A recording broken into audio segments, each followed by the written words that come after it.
My name is Wayne Stahl. I grew up on a farm and ranch in north of Hinsdale and a farm and ranch north of Saco, Montana on the Milk River. And our farm and ranch north of Hinsdale borders the Bitter Creek Wilderness Study area. And as you suspect, I have hated that since the day I figured out what it was in about the 6th or the 7th grade. And about that same time, that's been a lot of years ago, about that same time, Congress said that that would never, ever qualify as a wilderness area. Early 70s, mid 70s. Today, it's still a Bitter Creek Wilderness Study Area, and the BLM is still studying it. And all it does is allow them to restrict access to that property. And when they begin to talk about restricting, using legal means to access through your property, but through the condemnation processes, we always need to remind them that, look, that's just fine, but look at all the property that you shut down, and if you're going to go down that direction, you need to open all of your lands first and show us that that's the right thing to do. And show us that you're willing to open everything, not just part of it, except the wilderness areas, of course. But the wilderness study area has a restriction access. You can't drive any motorized vehicles in it. I think it's 780,000 acres. Now, those are the kind of things you don't hear about because it's not a wilderness area. It's a study area. It's not on the wilderness acres list. And there are lots of them in the United States. It adds a whole lot more acres to the wilderness areas than you would think. You can't drive in it. Well, when you're a local there, it probably doesn't make any difference anyway because it's such wasteland and bad land that the only thing you'd want to drive through there is a tank to start with. There's nothing there. Anyway, I'll move on to what I really came to talk to you guys about. And as you can probably see, personal property rights are very high on my list and always have been. When I was a county commissioner, I did a lot of things to try to straighten them out on the county level. I fought with the BLM and every public agency that came by in the Fish, Wildlife, and Parks, and they finally just quit coming to the Phillips County Commissioner's office unless we requested their attendance. Every time they'd write a BLM plan, we were all over it, tore it apart, and said, no, you have to coordinate, you have to cooperate. Unless you do, just forget about it. It's not going to happen here. We have an excellent land use plan that was put together in 1974, and it still stands today, and it says that you have to cooperate with us, and you have to listen to our customs and cultures was a big word to them. And they would say, okay, we'll change the land use plan, our BLM map management plan. And they did in often cases, but you have to make them do it. And you have to be intelligent, and you have to study, and you have to work hard so you can put that in their face in the right place. And your county commissioners are the ones that do that. They probably have more power than anybody else in the whole United States if they'll use it, and they use it in the right manner. Back to subdivisions and the laws that we passed in the state legislature. Like I said, I've been on the local government committee for the 3 terms that I've been a state representative. Every session, we get ideas that are from ridiculously extreme to some that are maybe kind of almost reasonable. And it's happened in many sessions before I got there.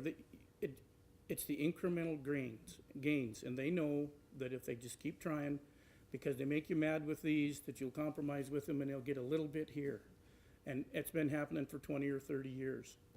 And the subdivision regulations and the land use plans that we have that are passed in the legislature and then have been, built by the MACOs and the League of Cities and Towns and then sent out as draft plans, and then they adopt them in all the counties. Most of those counties in rural Montana, and my counties are rural, not as rural as some others, but they're very rural. It's Valley and Phillips County, and each has about 4,000 to 5,000 people in the whole county. Phillips County is bigger than New Jersey and Delaware put together. Valley County is even bigger. We don't count houses by the number of lots and the number of blocks. We count how many's in a section, unless you're in Malta or Glasgow. Malta's about 2,200 people. Glasgow's maybe 4. When somebody wants to build a house and go out of town 20 miles and buy 20 acres and build a house, why should they have to go through a process the same as in Missoula? And yet the legislature can't write rules, can't write laws that treat people differently. So when they come in and they pass those very restrictive laws, and some of them are probably needed to control the growth from being too fast, but they're now beginning to use them to control and make their political ideologues come true for them. Um, the, um, the dwellings that you're talking about, that you can add more on your land, those are absolutely insane, and I guarantee you, both Scott and I will have something to do with that when we get back to the next legislature.